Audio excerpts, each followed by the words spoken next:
All right, there we go. All right, so good morning, everyone. I'm going to talk to you today about the parable of the Great Supper, the Great Banquet Dinner, whatever you want to call it. So we find in Luke chapter 14, I'm going to be going through verses 15 through 24. But I guess before I dive into that, just to kind of get our minds focused on some of the points of the story, how many of you have ever been not invited to somewhere maybe you thought you should have? Or you've kind of questioned, why wasn't I invited? You know, there's times where, maybe weddings, you're like, oh, I know that person. Why wasn't I invited? But then maybe there's some of you like me where I'm like, hey, there's an X amount of weddings going on. You know what? I don't care. I don't have to buy a gift. But there are times where there's parties or things going on and we kind of wonder, why wasn't I invited? But this story was to tell the Pharisees that everyone is invited to heaven. And that salvation just wasn't to the Jews, it was to everyone. So in Luke 14, we see Jesus dining in the home of a prominent Pharisee. At one point during the meal, Jesus instructed the host not to simply be hospitable to people who could repay him back, but that he should instead invite people who couldn't repay him, the poor, the disabled, the blind, and so forth. This way, Jesus informs him he'll be paid back at the resurrection of the righteous. So someone at the table overhears his remarks. Blessed is the one who will eat at the feast in the kingdom of God. And Jesus tells him this parable.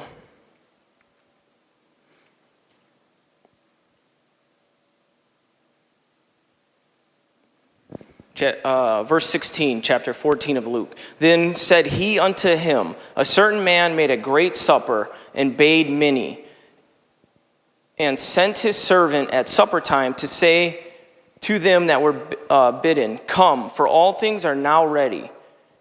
And they all with one constant began to make excuse. The first said unto him, I have bought a piece of ground, I must go and see it.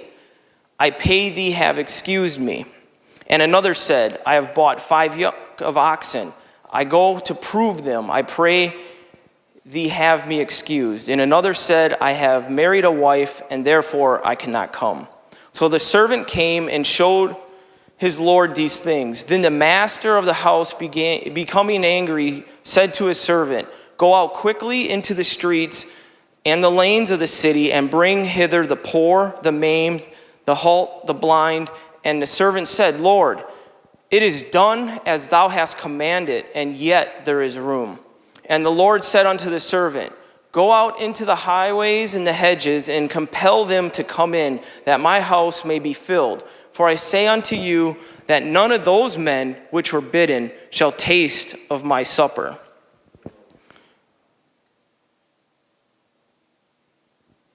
So Jesus tells this story in response to the man's comment about those who will be at the feast of the kingdom of heaven.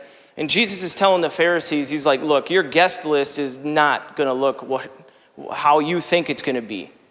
They just thought it was just going to be, the Jews, but that's not the case. See, invitations, they were sent out probably weeks, maybe months in advance, but well enough in advance that great detail went into ensuring that nothing else in the village was going on. It was this great banquet, this dinner that everyone's invited to is going on this night. So no one would make plans. There was great detail. So it was considered a gross insult to violate the acceptance of the first invitation. So these excuses, we're only given 3 excuses, but the servant said they had excuses. So there was many more excuses. These are just the 3 that we are given. And so it would bring shame and dishonor to the host if you were to accept, right? That's wrong of us to say, hey, I'll come to your wedding, and then you're going to shell out whatever it is for a dinner plate, and then we don't show up, right? And so the host would be dishonored. So an invitation has already gone out. So now the host tells the servant, hey, go tell everybody the meal's ready, go collect them, and let's have this party. The servant would go out not only to the people that had accepted the first invitation, they went out to them that accepted the first invitation, so to decline would be a huge disrespect. So the first excuse, and we've heard Pastor Kiley teach on this a few times, I know I have. The first excuse was about going to see land that a man had just purchased. Now we know in that era, it isn't like today where we go out, contact a realtor, and things are done a lot more swiftly. Back then, to purchase a piece of land, it isn't, you just didn't write a check. People didn't have money laying around. There was negotiations. It took time, a considerable amount of time. So I find it very weird that at dinner time, this guy's excuse is, I got to go check out this land. You're never going to buy land in that era before you went and seen it. It's, we could say it as an excuse. I lean more, it's probably true at some point he bought land, but to me, it's a lie. And this excuse is shocking to the servant who's trying to get these people to, hey, let's go eat. Let's have this party. So no honorable guest would ever act like this. So the host has been dishonored. Excuse number 2, bought a team of oxen. Again, in village life, you're not going to buy oxen without seeing them. The farmer's going to set up a time. He's going to say, hey, all the would-be purchasers, you can come out, you can check them out, you can watch me drive them, or he'll set up somewhere on the edge of the village and he'll invite everybody who wants to, possibly purchase these team of oxen and have them drive them themselves. So again, another excuse that doesn't make any sense. You're driving oxen at dinner time. So these excuses that I want to point out are just ridiculous. The key is that testing the oxen would come before buying them. Again, the host is dishonored and shamed. And it's a ridiculous excuse.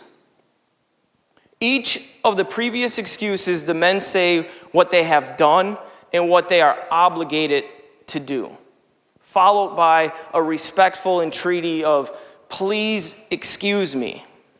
Now, the third excuse goes to an unexpected level. We might not think so, but in the context here, it really does. So the third excuse, I married a wife, right? I blame my wife for a lot of stuff, so I kind of get where this guy's coming from. She's the scapegoat. I don't know, I got to talk to my wife. But so this guy, there's no attempt to respectfully decline. There's just, I'm not coming. He straight up says, I'm going to see my wife. This man obviously is so obsessed with his new bride that he would rather pursue the intimate relationship or the privileges of that relationship than attend the banquet. You can't come because you have a wife? That makes no sense. There wouldn't have been a wedding going on either because it wouldn't have conflicted. Back in that time, they wouldn't have set up another shindig while somebody else is having something going on. In this culture, a person rarely speaks boldly or rudely, but rather, again, they use indirect pleas to seek permission. I cannot come is abrupt and socially unacceptable. No honorable guest would ever act like this. Once again, the host is shamed. An honorable member of the village has prepared a feast. The host has prepared a feast. He has chosen the day in advance. The village knows of the banquet, and the guests have already given their reservations. They're planning to come, right? We're planning to make heaven. But what are we doing to make sure that we get there? Yet, at this turning point of the story are these illegitimate excuses. They're insulting within the context of Jesus' world. No one's excuse for not making heaven will be accepted. No excuse for not being involved in the things of God will be accepted. Our possessions, our jobs, our relationships, they're not valid excuses for not making God a priority in our lives. The invitation has gone out to everyone. No excuse will be accepted. See, but the host has a solution. Village life in ancient Israel was organized along tribal and regional lines. So to be from Galilee would not be the same to be from Judea. Just as some parts of the inner city is not to be from a suburb. There's two ways of thinking. Things are just done very differently. So to even marry someone, let's say 50 miles outside of the village, was very unusual. Affiliations with Jewish outsiders were handled with great caution. So the host is upset after hearing these excuses. So he tells the servant to invite the poor and the handicapped. These people are part of village life, but are deemed socially low. The Pharisees seen these people as nothing, as a burden, right? And a lot of times, if we're not careful, we can treat people like that. We can treat them that they're not part of the group, that they're not equal to us. We can think that we're better than them. And sometimes we use what we would think as just biblical terms, and we insult people because they don't know what we know. And so we have to be careful when we're witnessing to people that we're speaking in layman's terms, and we're not leaving them with more questions than they had or making things more complex. So these socially low people, these new invitees, would be surprised by the request to come to the banquet. I would imagine they're wondering, why in the world are we being asked? Is this a trick? You know? So the servant reports, though, back to the host. He says, look, we've already done that. We've invited the lame, the blind, the lowly. We've invited them. They're already here, and there's still room. So the host then makes a remarkable and a very puzzling decision. So for the Pharisees to hear what Jesus says in this story, it's a puzzling decision. He directs the servant to go out beyond the village boundaries and invite those who are outsiders. This is quite shocking. The Pharisees have to be thinking, what in the world are you talking about? These people he's referring to are probably the Gentiles who lived alongside the Jews, but very rarely were they ever among the Jews. They never were accepted. See, the host wants his banquet to be full. I like cooking, and recently I've got a couple smokers, and I like smoking stuff for people, you know. And if I were to take out a piece of meat and smoke it and no one shows up, I'd be pretty ticked, you know. I'd be upset. Some other people might say, hey, more leftovers, but I'm not too much of a leftovers guy. A couple days and I'm good. But the tension now turns after Jesus says this to go out and invite these people beyond the borders of the village. So tension is rising in the story. And it's reinforced when Jesus says, he says, I tell you. Now this is Jesus speaking directly at the Pharisees. You have been invited, but will never taste my banquet if the circumstances of your excuses don't change.